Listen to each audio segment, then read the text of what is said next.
Assalamualaikum warahmatullahi wabarakatuh. Halo semuanya teman-teman. Selamat siang. Selamat datang kembali di channel kesayangan kita, channel Ilo Entry, dan masih bersama saya Ilo di cuaca Jakarta dan sekitar yang mendung ini. Saya masih akan membawakan satu kisah dari Mas Agil Rian Saputra, Lemah Kuburan. Wah, udah masuk part kelima ini ya teman-teman, yang makin seru aja dan makin bikin penasaran. Tapi sebelum kita masuk ke dalam kisahnya, buat teman-teman yang mungkin belum subscribe, ya bisa diklik dulu tombol subscribe, jangan lupa lonceng notifikasinya dinyalakan agar teman-teman selalu mendapatkan notifikasi dari konten-konten yang akan kami upload selanjutnya. Dan untuk channel Lilo Entry ini kami upload setiap hari teman-teman ya, setiap siang jam 12 siang waktu Indonesia bagian Barat. Oke, nggak pakai berlama-lama lagi. Pasti udah nggak sabaran kan untuk masuk ke dalam kisahnya. Kita langsung saja masuk ke dalam kisahnya. Dari halaman belakang rumah Bang Ilo, kita menuju ke Jawa Tengah.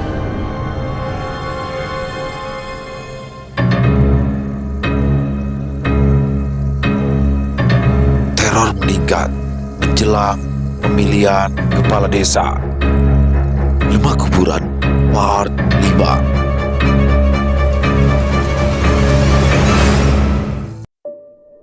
Masih di malam yang sama, tak selang beberapa lama setelah Mas Angga keluar dari kamar, si kecil Dito yang tadi terbangun dan meminta susu itu malah tertidur kembali. Mbak Sari yang menyadari itu sudah kepalang tanggung untuk memberitahu suaminya yang sepertinya sudah berada di dapur untuk membuat susu.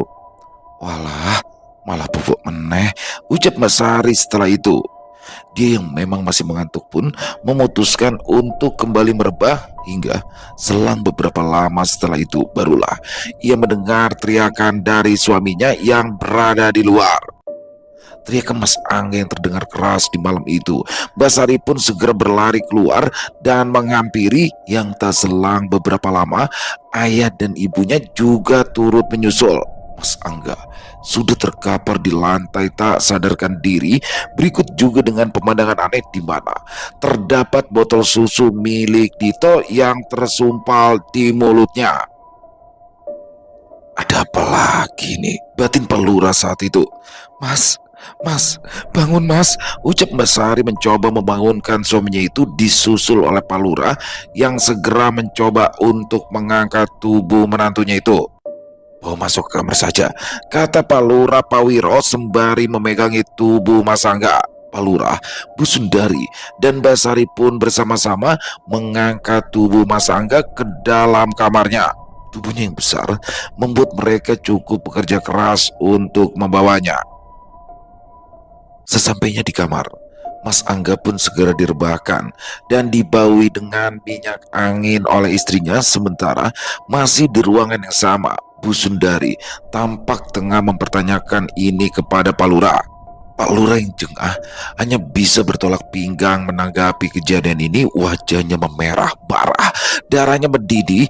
Namun bersamaan dengan itu terdengar samar suara berisik lirih di depan rumahnya. Dengar orang, kata Pak Lurah. Srek, srek. Suara berisik itu terdengar lirih di antara keheningan yang sepertinya bersumber dari depan rumah. Sejenak mereka semua saling pandang dan mencermati, dan tidak salah lagi, suara itu memang benar-benar terdengar. Jangan-jangan, kata Bu Sundari yang batinnya menerka bahwa suara itu berasal dari kantong plastik yang beradu. Pak Lurah yang ternyata memiliki pemikiran sama dengan istrinya pun segera keluar dari kamar seraya menyambar golok yang tergantung di tembok ruang tengah. Ia pun berjalan mengendap menuju ruang tamu. Semakin dekat dengan ruangan depan, suara berisik itu tentu semakin jelas terdengar, membuat Pak Lurah semakin pula mempercepat langkahnya. Srek, srek. Sesampainya di ruang tamu, Pak Lurah pun langsung mendekati jendela. Dengan pelan dan hati-hati, ia sedikit menyingkap tirai untuk melihat apa yang ada di depan rumahnya. Matanya pun menerawang dan segera berhenti di suatu titik. Ternyata benar dugaan itu. Ada orang yang berada di halaman rumahnya. Orang itu kini tengah berjongkok sambil menghisap rokok. Siapa itu?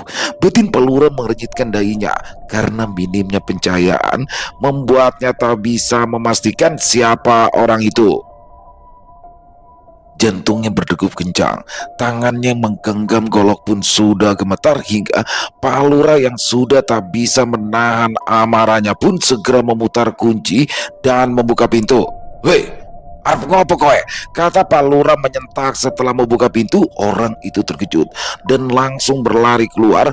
Pak Lurah melemparkan goloknya dan sepertinya sempat mengenai bagian punggungnya, namun orang itu tetap saja terus berlari dengan sangat cepat. Pak Lurah yang memang sudah berumur itu pun tak mampu mengejar dan langsung kehilangan jejaknya. Beberapa meter saja dari jalanan depan rumahnya itu, Pak Lurah pun sempat berhenti sejenak mengambil nafas dan setelah itu mulai berjalan terengah-engah untuk memungut golok yang sempat ia lemparkan tadi. "Siapa itu tadi?" ucapnya sendiri sambil berjalan menuju rumahnya. Terlihat Bu Sundari istrinya sudah berada di depan dan dengan wajah penasaran ia pun segera bertanya. "Sopo Pak?" tanya Bu Sundari yang sudah berdiri menunggu di ambang pintu. "Orang ngerti Bu, aku belum sempat melihat wajahnya dengan jelas," jawab Lurah Pawiro yang nafasnya masih terengah. "Kismo," tanggap Bu Sundari. "Bukan Bu, kalau Kismo saya hafal, kan badannya besar. Loh kalau ini perawakannya kurus dan kecil," jawabnya seraya masuk ke dalam rumah. Lurah Pawiro pun masuk dan meletakkan goloknya di meja ruang tengah. Tanpa ia sadari, ada sedikit simbahan darah di bila golok itu. Istrinya yang malah tak sengaja melihat itu langsung bertanya, "Apa iki Pak? Apa tadi orang itu kamu bacok?" tanya Bu Sundari yang seketika membuat Lurah Pawiro berhenti berjalan dan berbalik memeriksa goloknya itu. "Ora Bu, tapi tadi memang aku sempat lempar dan sepertinya mengenai punggungnya," jawab Pak Lurah yang kembali memegang goloknya sambil mencermati bercak merah itu. Namun belum sampai berbincang banyak, secara tiba-tiba bau minyak mayat melewati hidung mereka. Lagi-lagi Bu Sundari lah yang pertama menyadari itu. "Jenengan nyium bau ora?" tanya Bu Sundari sambil mengenduskan hidungnya, membuat Lurah Pawiro juga segera mencermati dengan indera penciumannya. "Iya, benar ini Bu," jawabnya tersentak dan langsung bergegas ke teras rumahnya sambil membawa senter baterai sebagai pencahayaan. Sesampainya di depan, Pak Lurah pun segera memeriksa lantai teras rumahnya itu. Ia runut di setiap jengkalnya. Awalnya ia tidak menemukan hal yang ia sangkakan sampai akhirnya, "Ono Pak?" tanya Bu Sundari yang beberapa saat kemudian menyusul ke depan. "Ora ono Bu, tapi kok masih bau ya?" jawab Pak Lurah sembari mengarahkan senternya ke arah halaman depan rumahnya. "Iya Pak, bener masih bau," kata Bu Sundari yang mana bersamaan dengan Lurah Pawiro yang menghentikan cahaya senternya pada salah satu sisi pekarangan di depan rumahnya itu. Terlihat sebuah kantong kresek hitam tergeletak di sisi yang tengah Pak Lurah sinari dan tanpa berpikir lagi ia pun langsung bergegas memeriksa bungkusan itu. "Apa itu?" batin Lurah Pawiro sambil berjalan menghampiri. Ia singkap bungkusan itu secara perlahan dengan pucuk goloknya dan benar seperti apa yang ia kira, bungkusan itu berisi tanah basah yang berbau minyak mayat. "Aduh, mulai lagi Bu, kata Lurah Pawiro kepada istrinya dengan sedikit lantang. "Terus piye ini Pak?" kata Bu Sundari yang juga ikut mendekat untuk melihat bungkusan itu. "Aso," ucap Pak Lurah yang secara tiba-tiba langsung menurunkan celananya dan mengencingi bungkusan itu. Pak," tanggap Bu Sundari yang tentu heran dengan apa yang dilakukan oleh suaminya itu. Wah, saya sudah terlalu pusing menghadapi ini semua," jawab Pak Lurah seraya mengucuri tanah kuburan itu melalui singkapan bungkusannya. Dan setelah itu, seperti tanpa beban, Lurah Pawiro pun mengajak istrinya untuk masuk ke dalam rumah dan meninggalkan bungkusan itu begitu saja. Waktu sudah menunjukkan pukul 2.30 dini hari. Pak Lurah dan istrinya kembali lagi memeriksa keadaan anak, mantu dan cucunya yang berada di dalam kamar. Mas Angga, sang menantu tampak sudah sadar dan kini terduduk di atas ranjang. Di samping si kecil Dito yang tertidur pulas, wajahnya masih terlihat linglung, mencerna kejadian yang baru saja ia alami. Tapi meski begitu, setidaknya ia sudah sadar dan tampak baik-baik saja. Di depan ada apa, Pak? Tanya Mbak Sari kepada ayahnya yang baru saja masuk ke dalam kamar. Ora popo, sekarang sudah istirahat lagi. Bagaimana sih Angga? Ali Pak Lurah mencoba untuk membelokkan topik pembicaraan. Masih belum bisa cerita ini, Pak. Sepertinya masih bingung dan takut, jawab Mbak Sari dengan mimik wajah takut yang coba ia sembunyikan. Kata Pak Lurah setelah itu, yang langsung bergegas keluar untuk mengambil sesuatu. Pak Lurah pun kembali lagi beberapa saat kemudian membawa azimat dari Mbak Untung dan langsung memberikannya kepada anak perempuannya itu. Iki, diletakkan saja di bawah bantal Nduk, kata Lurah Pawiro beberapa saat setelah anaknya memegang azimat tersebut. Sudah, sekarang semua istirahat lagi. Sudah hampir jam 3 pagi ini, kata Lurah lagi. Yang tak lama setelah itu, ia bersama Bu Sundari pun keluar dan kembali ke kamar untuk beristirahat. Sementara itu, di malam yang sama, kejadian aneh, seram dan janggal pun ternyata juga terjadi kepada yang lain. Kali ini, kejadian itu dialami oleh Kadus Barjo dan Pak Sukmo Carik, yang kini menjadi pemangku jabatan sementara menggantikan kepala desa di Mekarsari. Malam itu, sekitar pukul 12:30 malam, Kadus Barjo yang baru saja pulang dan hendak masuk ke dalam rumahnya sedikit dibuat kaget oleh suara panggilan dari tetangga sebelah rumahnya. Orang itu tak lain dan tak bukan adalah Pak Sukmo, sekretaris desa ini yang memang kebetulan rumahnya saling bersebelahan dengan Kadus Barjo. Mampir Kang, ucap Pak Sukmo yang membuat Kadus Barjo seketika langsung menoleh. Astagfirullah, Pak Carik, ngagetin aja sampean itu, tanggap Kadus Barjo. Rene toh, mampir, duduk sebentar, kata Pak Carik lagi. Menanggapi itu, Kadus Barjo pun terlihat sejenak memeriksa jam di tangannya terlebih dahulu, dan setelah sedikit berpikir, ia pun akhirnya berjalan menghampiri Pak Sukmo yang tampak sedang menyesap kopi sambil merokok di teras depan rumahnya itu. Dari mana? Dari Pak Lurah ya, sapa Pak Sukmo beberapa saat setelah Kadus Barjo duduk. Iya Kang, seperti biasa toh, tanggap Kadus Barjo saat itu. Sepurane loh, aku ora tau iso melung rono, tapi tenang ae, aku tetep dukung Pak Pawiro Atmojo kok. Alah, santai wae Kang, yang penting pandongane wae, doanya saja ya, jawab Kadus Barjo sembari melipat tangannya karena angin dingin yang bertiup ke arahnya. Tak selang beberapa lama kemudian, istri Pak Sukmo keluar sambil membawakan segelas kopi.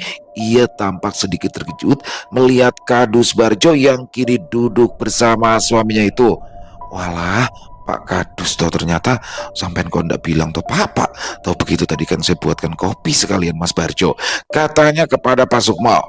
Awang baru saja datang kok, ya wes, sana Kang Barjo dibuatkan kopi dulu, tanggap Pak Sukmo yang segera disela oleh Kadus Barjo. Sudah toh Mbak Yuk, saya tadi di tempat Pak Lurah sudah kebanyakan ngopi.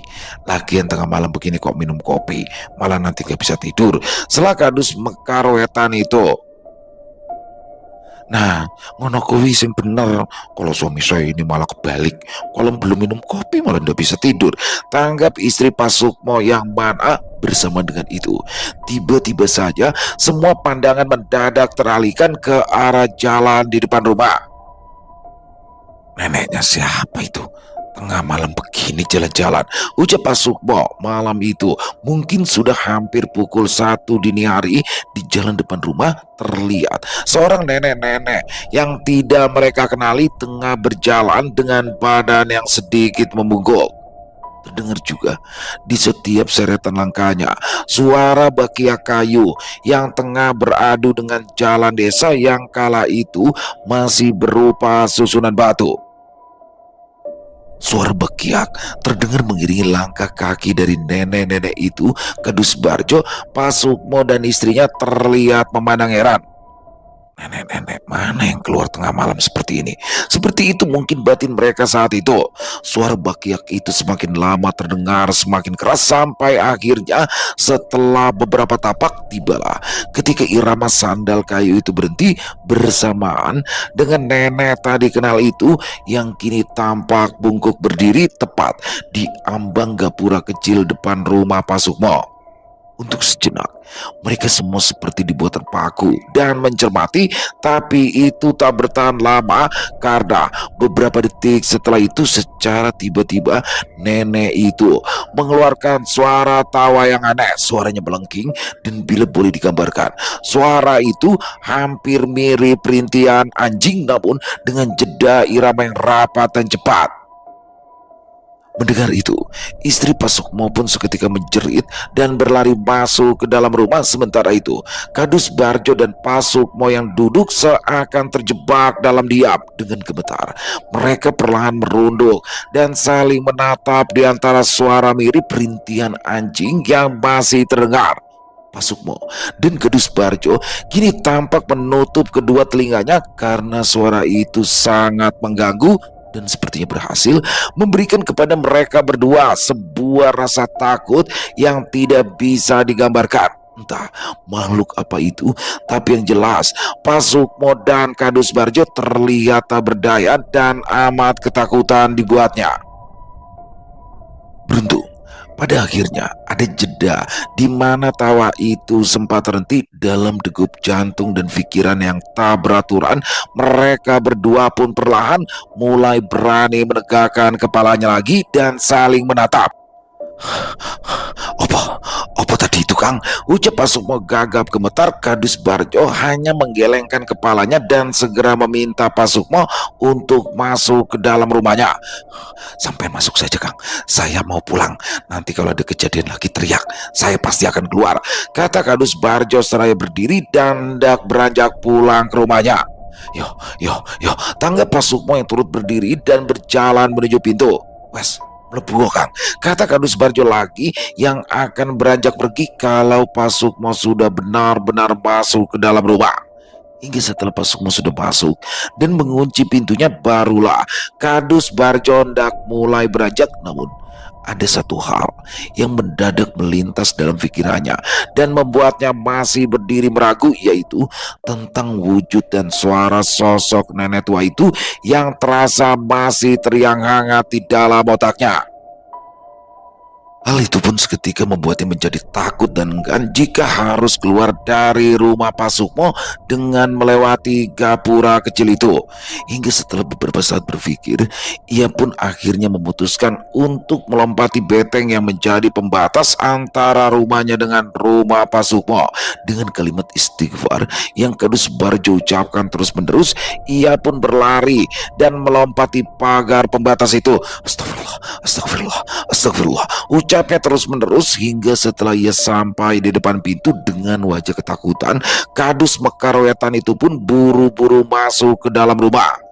Dia yang sudah berada di dalam kini tampak menyandarkan tubuhnya ke tembok salah satu ruangan di rumahnya. Tampaknya ia tengah menata kewarasannya atas kejadian yang baru saja dialami. Kalimat istighfar masih ia ucapkan tanpa henti hingga sedikit demi sedikit mulai mengembalikan pikirannya yang sempat kacau. Dia mengira semua keganjilan itu selesai di sini, tapi ternyata tidak. Ketika samar-samar ia seperti mendengar ada suara yang mengisi setiap jeda kalimat istighfar yang diucapkannya. Suara itu membuat Kadus Barjo sejenak berhenti dan mencermati. Dia yang sempat sedikit tenang pun kini kembali masuk dalam ketegangan itu, dan ternyata benar apa yang ia dengar karena selang beberapa detik setelah ia terdiam muncullah suara di tengah keningan itu. Astagfirullahaladzim. ih, ih, ih, ih. Begitulah suara itu terdengar membisik, menirukan kalimat yang tadi Kadus Barjo ucapkan, yang mana kali ini suara itu terdengar dengan nada yang seakan-akan mengejek, ditambah lagi dengan keningan malam itu yang tentu membuat suara itu semakin terdengar jelas. Ya Allah, ya Allah, teriak Kadus Barjo sambil berlari dan masuk ke dalam kamar, melompat ke atas ranjang dan membenamkan kepalanya di balik bantal. Tolong bu, tolong bu, ucap Kadus Barjo dari balik bantalnya kepada sang istri yang sudah tertidur dan berada di ranjang yang sama. Tak butuh waktu lama, tampaknya sang istri langsung terbangun karena kegaduhan itu dan tentu langsung bertanya. "Kenapa toh pak?" kata istrinya. "Aku diganggu meneh, aku diganggu lagi," jawab Kadus Barjo yang masih bersembunyi di balik bantalnya. Dan disinilah kejanggalan yang tadi sangka-sangka pun kembali terjadi, diawali oleh tersingkapnya bantal yang menutupi kepala Kadus Barjo secara tiba-tiba.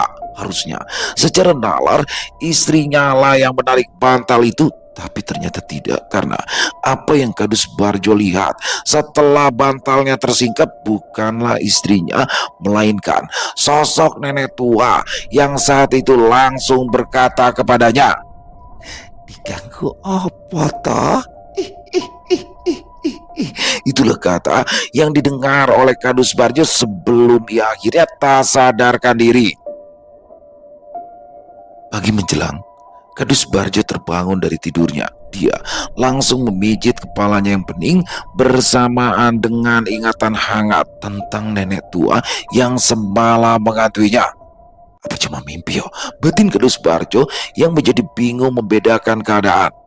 Tak lama kemudian terdengar salam dari arah luar. Ya, itu adalah suara istrinya yang baru saja datang, yang mana seketika itu membuatnya menjadi ingat kalau kemarin sore istrinya sempat berpamitan untuk menginap di tempat saudaranya di luar kampung karena ada acara hajatan. Waduh, berarti yang semalam itu di atas ranjang ini memang demit ya, batin Kadus Barjo yang langsung beranjak keluar dari kamarnya. Sang istri memandanginya dengan heran, alisnya mengkerut seraya berkata, "Sampai ini tuh bisa ngapain sih? Kok bajunya kotor semua gitu?" tanya sang istri yang melihat baju Kadus Barjo yang berwarna putih itu penuh dengan lumpur yang mengering. Kadus Barjo tampak bingung menyadari itu. Dia yang setelah itu hendak merangkai kata-kata untuk menanggapi, mendadak dibuat urung oleh kedatangan Pacarik Sukmo yang tiba-tiba tergopoh masuk ke dalam rumahnya. Tetangga sebelah rumahnya itu tampak panik mengabarkan sesuatu yang ia temukan di teras rumahnya. "Aku sepertinya sudah ikut terseret, Kang," ucap Pak Sukmo yang setelah itu mengajak Kadus Barjo untuk keluar dan melihat sesuatu yang ia temukan pagi ini. Ya, apalagi kalau bukan ceceran tanah yang berbau minyak mayat itu. Melihatnya, Kadus Barjo hanya menghela nafas dan segera menyuruh Pak Sukmo untuk mengepel lantai teras rumahnya dengan air kelapa hijau. "Wes, itu dibersihkan saja, terus dipel sama air kelapa hijau. Sudah saatnya sampean ikut saya ke Palura," kata Kadus Barjo kepada Pak Sukmo. Entah kapan tanah kuburan itu disebar, yang jelas asumsinya kemungkinan itu dilakukan selepas pukul 2 dini hari. Mengingat sebelum itu Kadus Barjo, Pak Sukmo dan istrinya sempat mengobrol hingga kemunculan sosok nenek tua yang akhirnya membuyarkan pembicaraan mereka di teras rumah Pak Sukmo itu.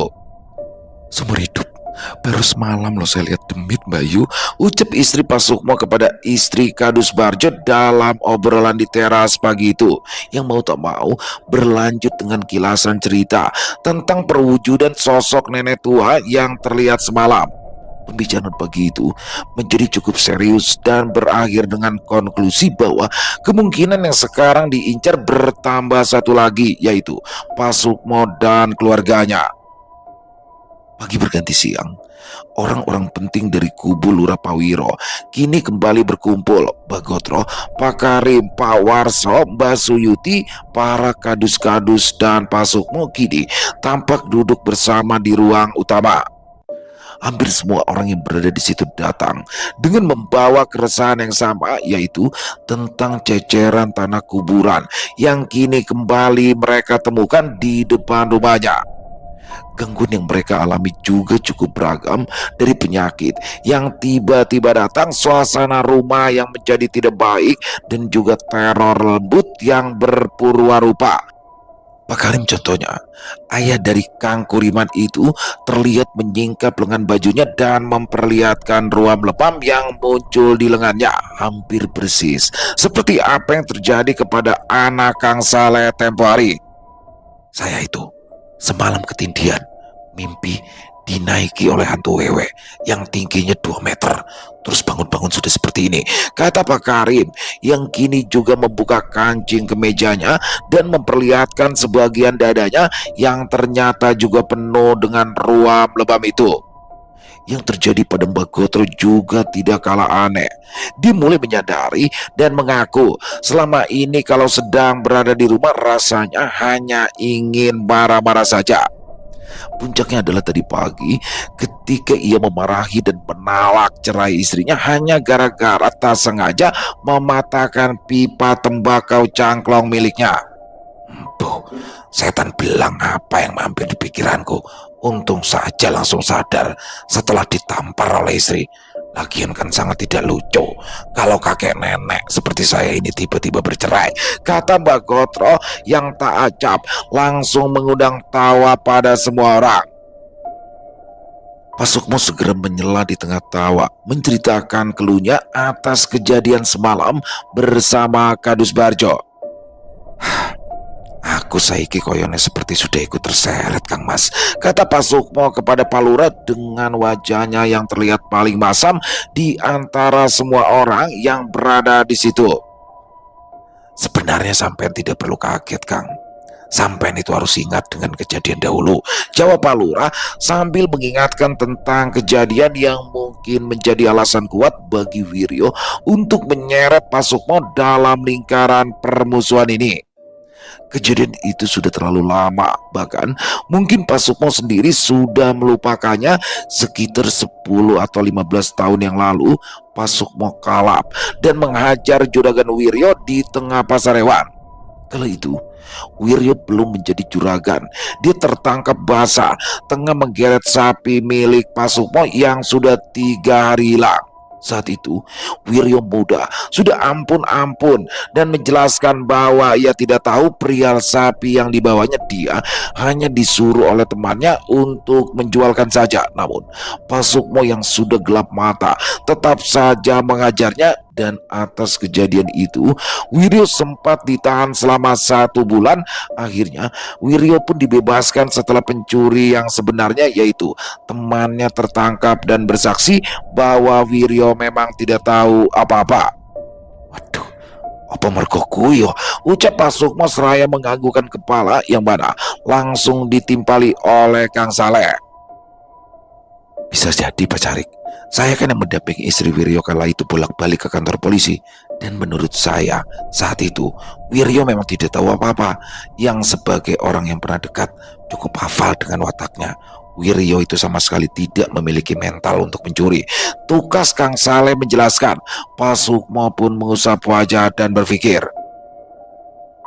kenapa baru sekarang ia terseret ketika pemilihan tinggal beberapa hari lagi? Kenapa tidak sedari awal saja kalau memang dendam itu menjadikannya masuk ke dalam daftar musuhnya? Tapi kenapa tidak dari kemarin-marin ya, ucap Pak Sukmo, yang mana belum sempat orang-orang menanggapi. Pembicaraan itu terjeda oleh Mbak Sari yang keluar dan meminta ayahnya, yaitu Pak Lurah, untuk memeriksa keadaan suaminya. Itu Mas Angga kok tambah aneh ya Pak. Dari semalam tidak mau ngomong. Saya tawari makan juga cuma diem aja. Padahal dari pagi perutnya belum masukkan apa-apa, ucap Mbak Sari kepada Pak Lurah, yang tak lama setelah itu langsung beranjak masuk ke dalam.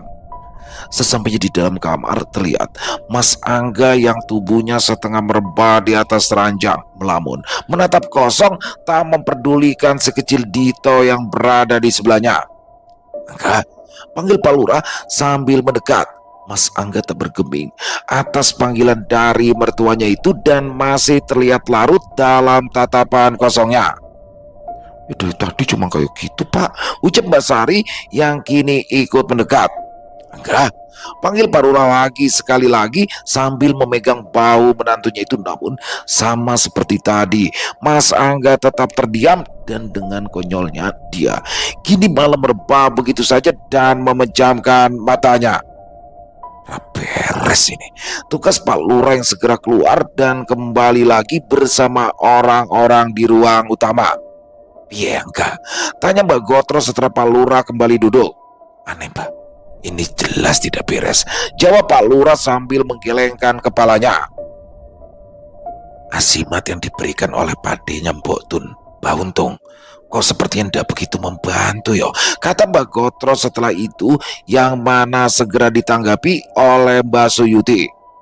Mbak Suyuti berkata, "Bisa jadi anggapan Mbak Gotro perihal Azimat itu memang benar, karena kemarin Mbak Untung juga sempat berbicara kepadanya ketika mereka berdua berada di dalam kamar." Mbak Untung berkata kepada Mbak Suyuti tentang sosok Pak Cokro, dukun yang berada di belakang Juragan Wiryo itu, yang mana orang itu menurutnya adalah salah satu dukun yang cukup kuat dan tak bisa dianggap remeh. Dan satu-satunya orang yang mungkin bisa mengimbanginya adalah Mbak Untung sendiri. Nah, terus kita ini harus gimana? Tanggap Pak Gotro lagi, yang mana untuk kali ini kita hanya bisa menahan, Kang, agar tidak terlalu parah sampai nanti Mbak Untung datang ke sini, jawab Mbak Suyuti sambil menjelaskan apa yang kemarin Mbak Untung amanatkan padanya, yaitu perihal ritual pembersihan yang akan ia laksanakan besok hari. "Kenapa tidak sekarang aja toh, Mbak?" tanya Pak Sukmo yang baru saja masuk dalam lingkaran ini. "Tidak bisa sekarang, Pak Carik.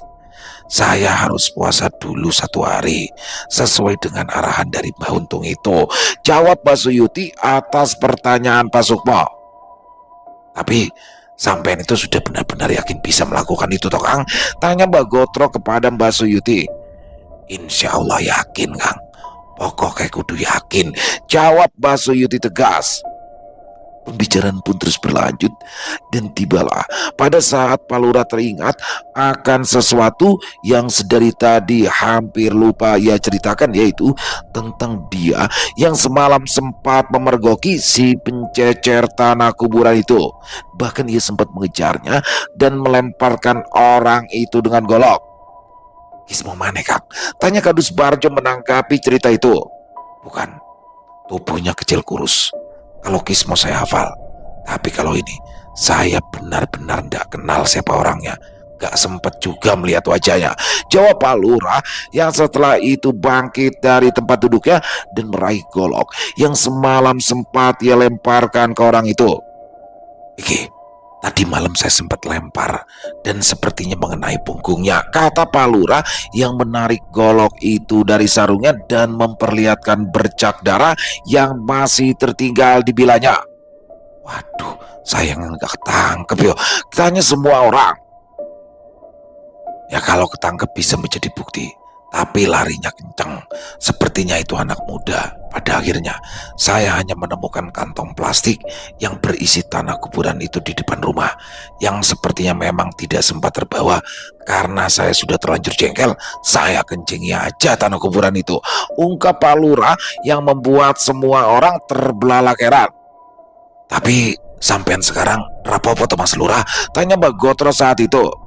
"Boten apa-apa, sepertinya tidak apa-apa, semoga tidak apa-apa," jawab Pak Lurah seakan-akan mendadak menjadi ragu dan mulai sedikit takut setelah mendapat pertanyaan itu.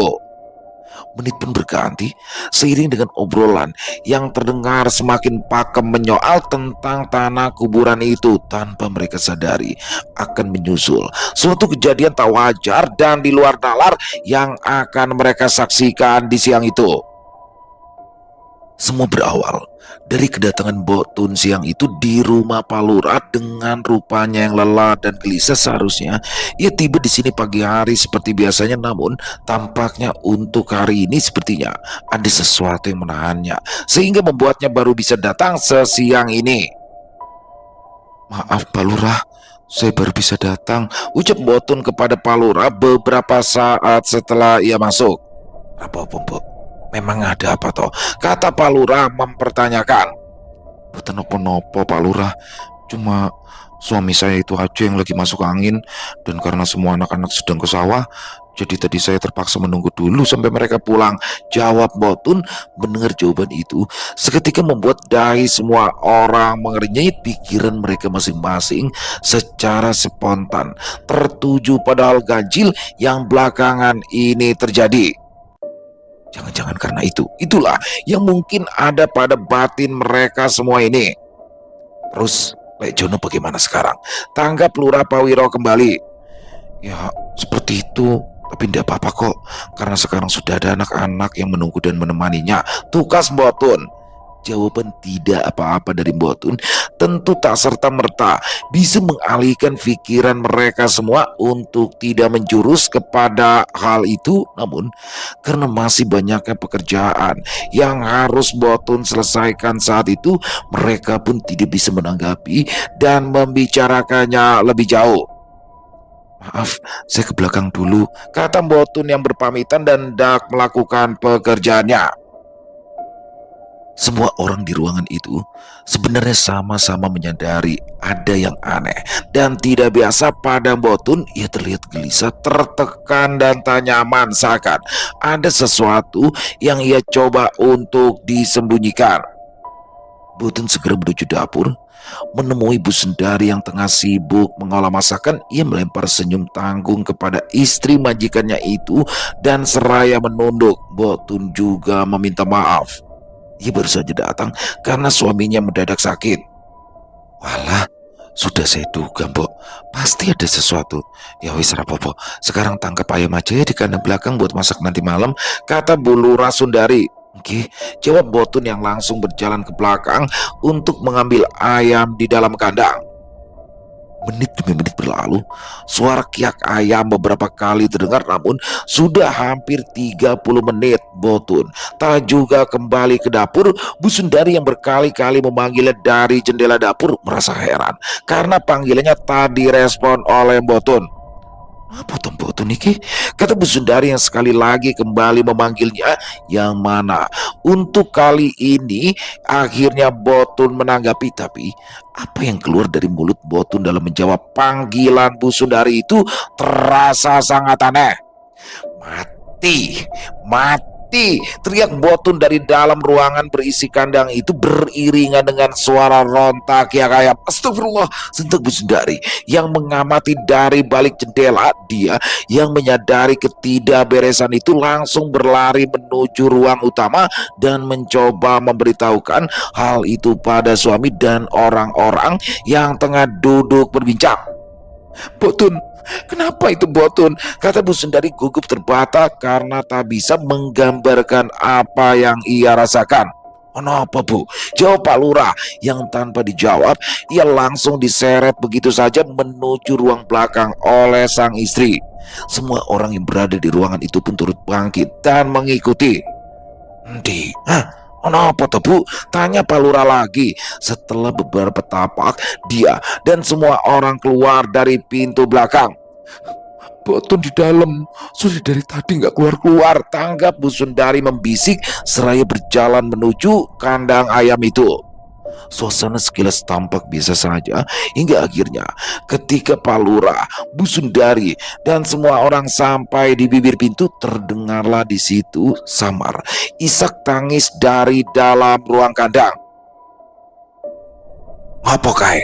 kata Pak Lurah yang tersentak, dan langsung masuk begitu saja ke dalam kandang. Dan terlihatlah pemandangan yang mengerikan di salah satu sudut ya. Itu adalah Botun yang sekarang terlihat menangis sambil duduk memeluk lutut dengan darah merah yang melumuri hampir seluruh wajahnya. Tampak juga di situ ayam-ayam bergelimpangan. Ada yang sudah tak bergerak, ada juga beberapa yang masih menggelincang. "Bo," ucap Pak Lurah dengan sedikit terbata. Yang tak lama setelah itu, Botun pun menjawab dengan tangisnya. "Maafkan saya, Pak Lurah. Saya benar-benar tidak tahu," kata Botun sambil menangis dan terisak. Mereka semua tidak tahu pasti apa yang terjadi. Begitu juga dengan Botun yang menurut pengakuannya pandangannya mendadak gelap ketika setapak melangkah masuk ke kandang dan kembali terbangun berlumur darah di antara ayam-ayam yang mati. Menurut Mbak Suyuti, diduga kuat Botun dirasuki oleh sesuatu yang membantai dan menghisap darah semua ayam yang berada di kandang. Entah apapun itu, yang jelas semua semakin aneh dan tidak masuk akal saja. Botun pun segera dibawa pulang ke rumahnya. Beberapa saat setelah ia ditenangkan dan membersihkan diri, semua orang hanya bisa ternganga dan menggelengkan kepala dengan kejadian-kejadian janggal yang semakin keterlaluan ini. "Nanti malam kita secukupnya saja, tidak usah sampai larut malam ini. Jaga rumah kita masing-masing dulu," pinta Pak Lurah kepada orang-orang agar malam ini mereka tidak berkumpul hingga larut. Singkat cerita, azan asar pun terdengar berkumandang bersamaan dengan orang-orang di rumah Pak Lurah yang mulai beranjak pulang. Semua wajah-wajahnya tampak tegang waspada, memendam rasa khawatir yang semakin terbalut oleh amarah. "Seandainya tidak ada hukum, sudah saya kelewang itu Tengkuk Wiryo," kata Pak Lurah kepada Bu Sundari beberapa saat setelah semua orang pulang. "Ojo ngawur, sabar ae, semua itu pasti ada jalannya," jawab Bu Sundari. Malam pun tiba. Semua orang kembali berkumpul di rumah Pak Lurah seperti biasa, dan sesuai dengan apa yang diarahkan tadi sore, acara basa-basi itu tak berlangsung sampai larut. Bagotro yang tiba-tiba memiliki strategi menyuruh semua warga pendukung Lurah Pawiro agar melapor atau kalau bisa menangkap jika malam ini melihat gerak-gerik mencurigakan dari pendukung Juragan Wiryo. Ini sudah semakin panas. Kalian semua tahu kan, mereka sudah menggunakan cara-cara yang tidak wajar. Pokoknya sekarang kalian semua pulang, jaga rumah masing-masing. Dan kalau melihat gerak-gerik yang mencurigakan dari pendukung sana, segera lapor Pak Kadus. Atau kalau berani, tangkap saja dulu, kata Bagotro seraya memberikan sebungkus rokok kepada semua orang satu persatu yang mulai beranjak pulang dari rumah Pak Lurah itu. Kadus-kadus dan para tokoh juga beranjak tak lama setelah itu, kecuali Bagotro yang terlihat kembali duduk bersama Pak Lurah karena Mbah Rumi, istri Bagotro, masih asyik mengobrol dengan Bu Sundari di ruang belakang. "Maaf sebelumnya, Mbah. Apa jenengan itu tidak sayang sama uang? Karena kalau saya lihat-lihat, jenengan itu sudah keluar banyak loh untuk hajat ini," kata Pak Lurah secara empat mata kepada Mbah Gotro yang segera dijawab dengan sedikit tertawa. "Banda, Ragowo mati Mas Lurah. Ibaratnya mending saya bakar habis di dunia kalau memang itu untuk hal yang bermanfaat. Wes, jangan merasa tidak enak. Saya ini betul-betul ikhlas," jawab Mbah Gotro dengan gaya khasnya. Tak lama setelah itu, istri Mbah Gotro pun keluar bersama dengan Bu Sundari dengan wajah yang terlihat resah. Orang yang kerap disapa Mbah Rumi itu tampak meragu saat mengajak Mbah Gotro untuk pulang. "Arep bali tenan iki, Pak," kata Mbah Rumi kepada Mbah Gotro. "Ya muli to Bune, masa mau tidur di sini?" tanggap Mbah Gotro yang setelah itu balik bertanya kepada istrinya. "Memangnya kenapa? Takut? Pasti karena cerita dari Bu Lurah toh?" timpal Mbah Gotro. Mbah Rumi hanya tersenyum dan mengangguk karena ternyata memang benar kalau ia baru saja mendengar cerita-cerita dari Bu Sundari. Sudahlah, menginap di sini saja. Banyak kamar kosong kok. Setelah Bu Sundari saat itu, Mbah Gotro hanya menghela nafas panjang seraya menatap ke arah Palura yang tak lama setelah itu juga mengatakan hal yang sama. Oh iya toh, jarang-jarang lagi yang jenengan di rumahnya berdua toh, kata Palura mempertebal tawaran itu. Alah, ora-ora, toro neng omahe. Tidak apa-apa, kata Mbak Gotro yang merasa istrinya sedikit terlalu berlebihan. Wes, kalau memang masih takut, kita duduk-duduk dulu saja di sini sampai rasa takutmu itu hilang. Tidak apa-apa toh, kata Mbak Gotro. Tak lama setelah itu, Mbak Sari, anak Palura turut keluar sambil menggendong si kecil Dito yang kebetulan terbangun. Mereka pun kini duduk bersama dan kembali berbasa-basi beruntung dengan adanya cucu Palura itu yang mana membuat suasana seketika teralihkan. Perbincangan sejenak mulai berubah riang, namun sayangnya itu tak bertahan lama ketika saja tiba-tiba Dito mengacungkan jarinya mengarah ke sudut jendela. Mbak, Mbak, ucap Dito dengan loncat cadelnya menunjuk-nunjuk ke arah jendela. Suasana riang seketika menjadi agak senyap. Semua mata segera tertuju ke arah di mana Dito menunjuknya. Apa tuh dek? Kata Bu Sundari kepada sang cucu yang kebetulan berada di dalam pangkuannya sebagai balita. Dito tentu tak cakap untuk menanggapi dan masih saja menunjuk-nunjukkan jarinya ke arah yang sama hingga bau pun tercium tiba-tiba menusuk tajam di penciuman mereka masing-masing. Baunya seperti bangkai, sangat menyengat dan tidak wajar, hingga bersama dengan itu keganjilan pun bertambah oleh suara tangis seorang wanita yang kini terdengar dari depan rumah Palura. Seketika semua terpaku saling pandang, begitu juga dengan tengkuk mereka yang tentu serentak bergidik. Wih, sentak Palura tiba-tiba yang mana kini suara tangis itu malah menjadi terdengar semakin jelas seakan mulai merangsek masuk ke dalam ruang tamu di mana mereka berada. Astagfirullah, Allahu Akbar, astagfirullah, Allahu Akbar. Ucap Berumi membisik berulang-ulang hingga lagi-lagi si kecil ditolak yang menjadi jawaban ketika cucu Palura itu menunjuk ke arah atas langit-langit. Mbak, Mbak, ucap Dito seperti tadi seraya menunjuk dengan jemari kecilnya dan tanpa aba-aba.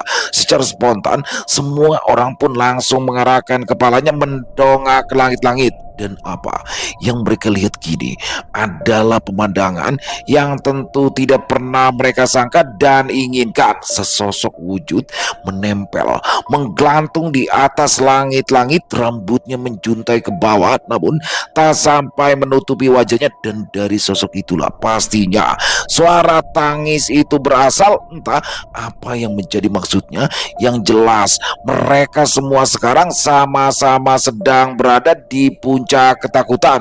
Allahu Akbar, Allahu Akbar, ucap Palura dengan keluh menyeret kata-katanya bersamaan dengan pandang matanya yang sepertinya sulit berpaling ke arah lain. Entah berapa lama sosok itu bertahan, yang jelas pada akhirnya wujud mengerikan itu pun menghilang, naik menembus langit-langit ruang tamu itu sambil berkata, "Tunggu saja kalian semua," kata sosok itu serak membisik sebelum menghilang. Suasana perlahan mulai tenang. Begitu juga dengan tangis dan bau bangkai yang seketika mendadak hilang. Mereka yang masih berada di tempat yang sama kini hanya bisa menunduk dan tak tahu apa yang harus mereka lakukan. Selesai. Wow, luar biasa kisah dari Mas Agil. Wah, ini asli deh. Makin keren aja dan makin, wah, ini serem banget ya. Bagaimana dalam kisah barusan itu teror yang dialami oleh Pak Lurah terutama, dan juga ternyata kepala dusun lainnya termasuk Mbah Gotro juga mengalami teror yang lebih tak kalah mengerikannya ya. Dan di sini saya agak ini ya sama sosok Mbah Gotro nih. Mbah Gotro ini apa namanya, loyalis, pendukung loyalis dari Lurah Pawiro yang tidak segan-segan untuk menggelontorkan uang selama dalam masa kampanye ini. Wah, sampai nggak enak nih Pak Lurah nih, karena Mbak Gotro apa namanya, kayak semua dibeliin rokok tuh sama dia. Wah, rokok aja udah berapa kan, kali berapa orang. Dan di mana di sini Mbak Suyu tuh ya sudah siap untuk melakukan ritual pembersihan dan sedang melaksanakan puasa. Dan besok jangan sampai ketinggalan teman-teman, karena pastinya makin mencekam aja kisahnya. Terima kasih kepada Mas Agil Rian Saputra atas izinnya untuk saya bisa membawakan kisah yang luar biasa ini, dan semoga kisah barusan bisa menghibur teman-teman semua, para pecinta penikmat horor misteri, lebih khususnya lagi kepada para subscriber dari channel Ilo Entry. Dan buat teman-teman yang mungkin suka dengan videonya, bisa diklik tombol like atau tombol jempol, boleh juga dibantu di share link videonya ini ke teman-teman yang lain agar juga ikut merasa terhibur. Dan buat yang belum subscribe, sekali lagi bisa diklik tombol subscribe channel Ilo Entry-nya. Jangan lupa lonceng notifikasinya dinyalakan agar teman-teman selalu mendapatkan notifikasi dari konten-konten yang akan kami upload selanjutnya. Dan kami juga ingin mengucapkan terima kasih ya kepada seluruh teman-teman yang sudah selalu setia hadir, yang sudah selalu mendukung kami, karena teman-temanlah kami selalu bersemangat berkarya di setiap harinya. Di akhir kata, saya Ilo mengucapkan permohonan maaf apabila mungkin dalam pembawaan kisahnya barusan ada kata-kata saya yang salah ataupun ada kata-kata saya mungkin yang kurang berkenan. Saya mohon dibukakan pintu maaf yang seluas-luasnya. Sampai berjumpa lagi di konten-konten kami selanjutnya, masih bersama saya Ilo di channel Ilo Entry. Salam sehat, sukses selalu untuk kita semua. Wassalamualaikum warahmatullahi wabarakatuh.